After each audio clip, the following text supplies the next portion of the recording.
Bonjour à tous et bienvenue sur ma chaîne YouTube. Aujourd'hui, je vais vous raconter une histoire palpitante, celle de la guerre de 7 ans.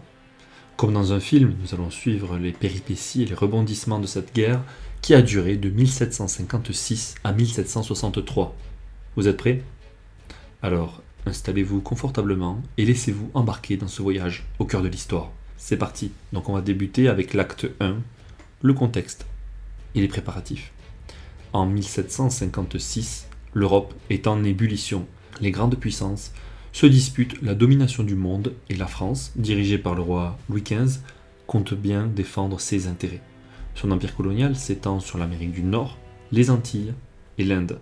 Mais la Grande-Bretagne, sa principale rivale, convoite ses territoires.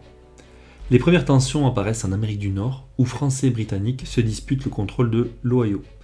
Pendant ce temps, en Europe, les alliances se nouent. La France s'allie avec l'Autriche et la Russie, tandis que la Grande-Bretagne s'associe à la Prusse. La guerre de 7 ans peut commencer. Acte 2. Les premiers affrontements. Dès le début du conflit, le marquis de Montcalm, un général français surnommé l'Hercule français, se distingue en Amérique du Nord. Il remporte plusieurs victoires contre les Britanniques, notamment la bataille du Fort William Henry en 1757. Les forces françaises, dirigées par le marquis de Montcalm, sont composées d'environ 8000 hommes, incluant des troupes régulières, des miliciens canadiens et des alliés amérindiens. Les forces britanniques, sous le commandement du colonel George Monro, comptent près de 2500 hommes, principalement des troupes régulières et des miliciens coloniaux américains. Les Français parviennent à encercler le fort et à l'assiéger pendant plusieurs jours. Les défenseurs britanniques finissent par capituler et Montcalm autorise un retrait honorable des troupes britanniques. Cependant, des alliés amérindiens de Montcalm attaquent les soldats britanniques en retraite, faisant de nombreux morts et prisonniers. Les Français essuient également quelques revers, comme la perte du fort Oswego. En Europe, les combats font rage, notamment entre les Français et les Prussiens. Le maréchal de Saxe, Hildburghausen, à la tête des troupes franco-autrichiennes, parvient à repousser les Prussiens lors de la bataille de Kolin. Les forces franco-autrichiennes, dirigées par le maréchal de Saxe Hildburghausen et le maréchal autrichien Leopold von Daun, comptent environ 55 000 hommes. Les Prussiens, sous les ordres du roi Frédéric II, alignent environ 34 000 soldats. La bataille est marquée par de violents combats et les Prussiens sont finalement repoussés après avoir subi de lourdes pertes. Cette victoire permet aux troupes franco-autrichiennes de freiner l'avancée prussienne en Europe centrale. La France semble alors en position de force. Acte 3, le tournant de la guerre. Mais la situation bascule en 1759. Les Britanniques, menés par le général Wolfe, attaquent Québec, la capitale de la Nouvelle-France. La bataille des plaines d'Abraham oppose environ 4500 soldats britanniques, commandés par le général James Wolfe, à 3500 Français commandés par le marquis de Montcalm. Les Britanniques parviennent à débarquer près de Québec et à prendre position sur les hauteurs de la ville. Malgré leur infériorité numérique, les troupes de Wolfe profitent de l'effet de surprise et de leur discipline pour infliger une défaite cuisante aux Français. Montcalm et Wolfe sont tous deux mortellement blessés lors de l'affrontement.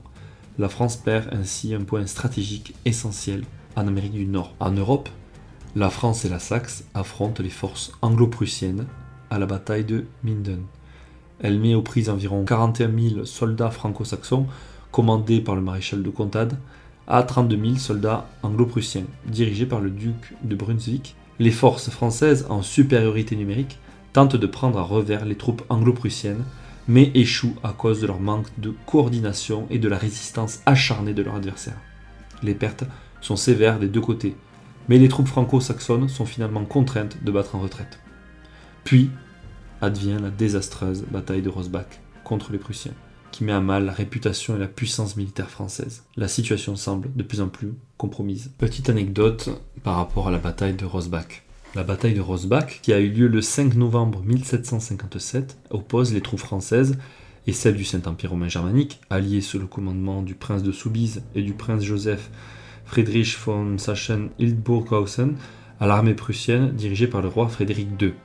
Les forces franco-impériales comptent environ 41 000 hommes, tandis que les Prussiens alignent près de 22 000 soldats.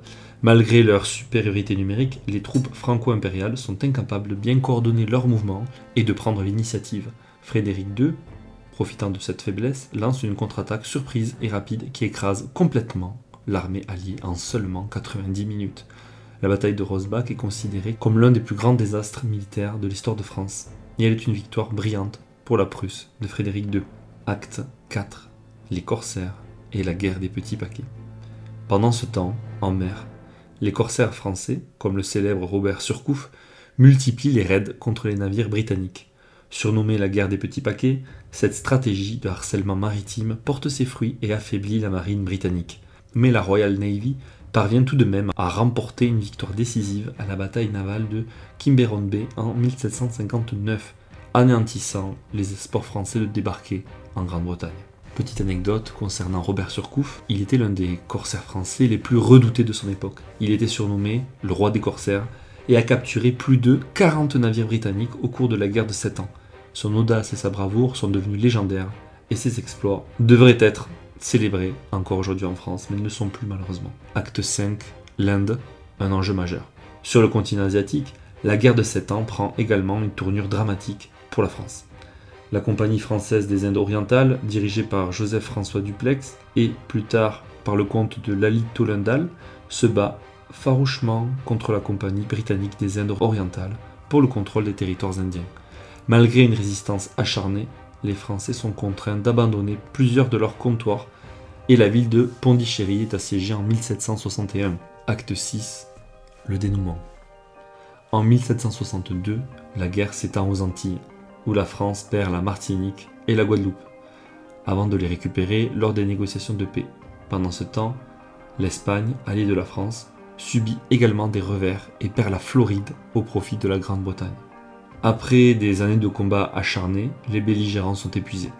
La guerre de 7 ans prend finalement fin en 1763 avec la signature du traité de Paris. Ce traité marque la fin de l'hégémonie française en Amérique du Nord et en Inde. Quelles vont être les conséquences de la guerre ? Épilogue, les conséquences de la guerre. La guerre de 7 ans a profondément marqué l'histoire de France et de l'Europe. Les conséquences de ce conflit sont multiples. Premièrement, la France perd la majeure partie de ses possessions en Amérique du Nord, notamment le Canada au profit de la Grande-Bretagne. La Louisiane, quant à elle, est cédée à l'Espagne. Ces pertes territoriales affaiblissent considérablement l'empire colonial français. Deuxièmement, en Inde, la Compagnie française des Indes orientales est contrainte de céder plusieurs de ses comptoirs à la Compagnie britannique des Indes orientales, qui devient la principale puissance coloniale de la région. Troisièmement, les finances de la France sont gravement affectées par la guerre, contribuant à la crise financière qui précipitera à la Révolution française quelques décennies plus tard. Et enfin, quatrièmement, la guerre de 7 ans a également des conséquences sur les relations internationales en Europe. La France et la Grande-Bretagne sortent de ce conflit affaiblis, laissant la place à de nouvelles puissances, comme la Prusse et la Russie. Quel est le rôle et la responsabilité de Louis XV dans cette guerre de 7 ans ? Il porte une part de responsabilité, bien évidemment. On peut parler d'abord de sa politique étrangère, notamment l'alliance avec l'Autriche et la Russie, qui a provoqué un conflit généralisé en Europe, détournant des ressources cruciales de la lutte contre la Grande-Bretagne en Amérique du Nord. Il s'est également entouré de conseillers médiocres et il a changé fréquemment de ministre, ce qui engendre des problèmes de continuité dans la politique et la stratégie militaire. Louis XV accorde peu d'attention à l'effort de guerre, négligeant la modernisation de l'armée et de la marine, ce qui handicape les troupes françaises face à leurs adversaires mieux équipés et entraînés. Les finances publiques, mal gérées, rendent difficile le financement adéquat de la guerre, ce qui entraîne un manque de renfort et de ravitaillement pour les troupes. Enfin, l'indécision et le manque de leadership du roi, qui empêchent une mobilisation nationale efficace et affaiblissent la capacité de la France à soutenir un conflit prolongé. Malgré les succès militaires de certains généraux comme Montcalm, les lacunes dans la gestion de la guerre par Louis XV contribuent à la perte de la Nouvelle-France et de nombreux territoires d'outre-mer. Avant que nous nous quittions, je vous dévoile une petite anecdote concernant la Pompadour et la guerre de 7 ans. Parmi les personnages historiques qui ont joué un rôle dans la guerre de 7 ans, il y a la marquise de Pompadour, la célèbre maîtresse du roi Louis XV. Elle a eu une influence considérable sur la politique française, notamment en encourageant l'alliance avec l'Autriche. Cependant, son soutien indéfectible à cette alliance et sa volonté de poursuivre la guerre malgré les revers subis par la France ont été critiqués à l'époque et continuent de l'être aujourd'hui. Voilà, chers amis, l'histoire de la guerre de 7 ans racontée comme un film à suspense. J'espère que vous avez apprécié ce voyage dans le temps et que cela vous a donné envie d'en apprendre davantage sur cette période fascinante de l'histoire. J'en profite pour te dire que si tu apprécies mes vidéos, Je t'invite à aimer, partager, commenter et t'abonner sans oublier d'activer la petite cloche de notification. Ça fait toujours plaisir par rapport au travail accompli. Quant à moi, je vous dis à bientôt pour de nouvelles aventures historiques.